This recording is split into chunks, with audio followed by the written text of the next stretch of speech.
భవనాన్ని ఇచ్చుకొచ్చి గదిలో మార్చి మళ్ళీ కట్టారో ఏమో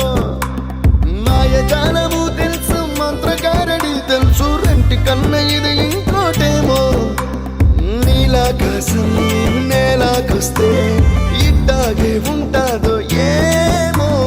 ఈ సంతోషం దాచాలంటే